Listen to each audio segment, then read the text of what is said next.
Colby Covington, man, again, I said this guy is absolutely legit, and he is, or maybe he was. That's really what I should say. Joaquin Buckley seems to be the A side on this side of the docket. Minus 270 is the current line on Joaquin Buckley, which on one hand against a Colby Covington, a dude who has a lot of experience, who is 2-3 in his last 5, but I mean, you got to look at the names on there: Usman, Woodley, Usman again, Masvidal, Edwards. It's an older generation, right? But can Joaquin Buckley say that? Can we say that Joaquin Buckley has done enough in his career thus far to warrant that high of a price tag against a former champion?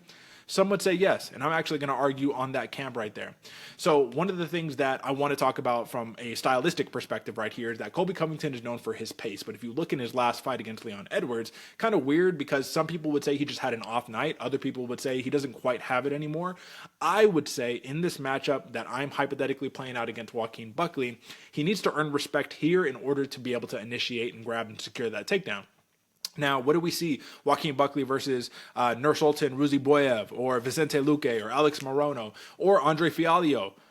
I mean, you got to get something in his face for him to be able to back off and maybe think about, all right, I have to close the distance. And he has a reach advantage in this fight. I got to close the distance. How am I going to do it without getting taken down? If Colby Covington can't do that, and if his back is against the cage, I could see this being a short night, one. And number two, I could see Joaquin Buckley getting all of the respect in the world to be able to stave off the takedown attempts. And I think Colby Covington without takedowns at this stage, at this point of his career, at 36 years old, I just don't think he's going to be able to beat Joaquin Buckley from that edge. So I like Joaquin Buckley through and through. The man has 14 knockouts in his career. He's 5-0 at 170 pounds. And most important, he's only been taken down 1 time since moving to 170 pounds. So super important statistics to take a look at. The final one that I have for Colby Covington, which is going to make me lean on the side of Joaquin Buckley, is that his fight versus Leon Edwards, legitimately, he had the lowest output that he has recorded since 2016.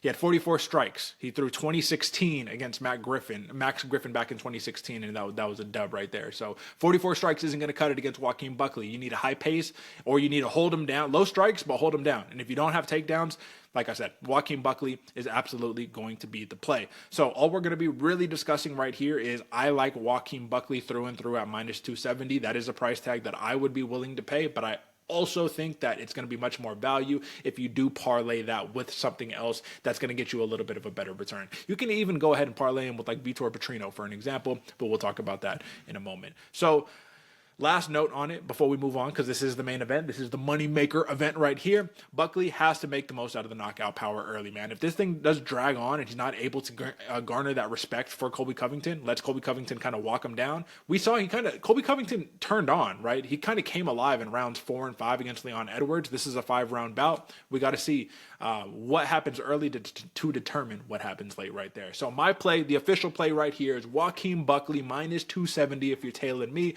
Pure money line, cash it,